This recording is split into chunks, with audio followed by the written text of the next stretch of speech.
Big, slow and bulky, the C-17 Globemaster III cargo jet may not be the first aircraft that comes to mind for pulling off insane aerial stunts, but that didn't stop a crew of Royal Australian Air Force aviators from doing it anyway.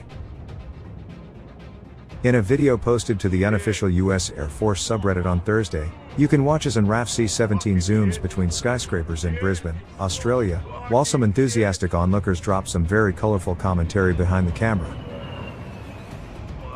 The flyby, which happens regularly as part of the annual Sun Super Riverfire Festival, was a practice run ahead of the formal event scheduled to take place on Saturday, according to a RAF press release. The C-17 flyby has taken place at each festival since 2017, according to The Aviationist, and every year a round of videos of the wild stunt make their way onto the interwebs, where they amaze and impress viewers near and far. But as cool as the stunt looks, it is also incredibly dangerous, one US Air Force C-17 pilot told Task and Purpose. If the crew's timing is off or if they are slow to react, the jet would collide with a building. Very risky, said the pilot, who spoke anonymously as he was not authorized to speak with the press. For that reason, US C-17 pilots must fly 1,000 feet above structures in populated areas, he explained.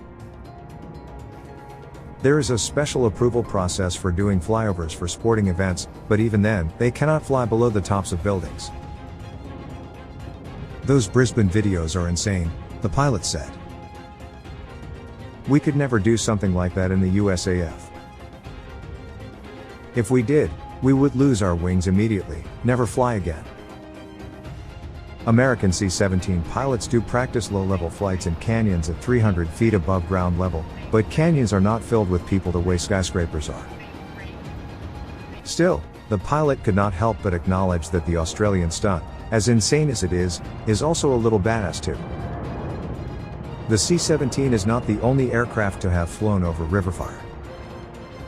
According to the RAF, Australian Army helicopters will also fly along the Brisbane River in preparation for Saturday's show. In the past, the festival has also featured RAF FA-18 Hornet and EA-18G Growler fighter jets and the Roulette's acrobatics team, the Aviationist reported. It appears the Aussies are no strangers to potentially risky, albeit impressive, aerial stunts. Several times in front of audiences, RAF F-111 aardvark attack planes performed a dump and burn, a maneuver where fuel is dumped out of the back of the aircraft and ignited by its afterburner, causing a spectacular plume of flame. Still, just because they don't fly below buildings doesn't mean American pilots don't take risks.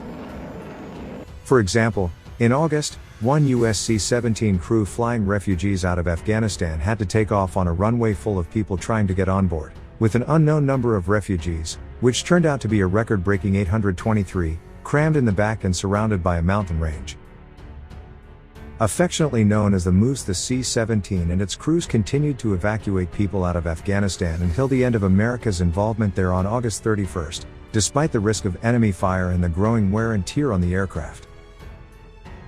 When I look back on why I chose the C-17 in pilot training, it's this defining moment that comes once in a generation that makes the long stretches of being tired, of being stretched to the limits worth it, one pilot told Task and Purpose at the time.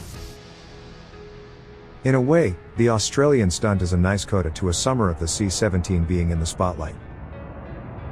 Even when it's not flying missions, the Moose, as Thursday's video shows, puts on a pretty damn good show.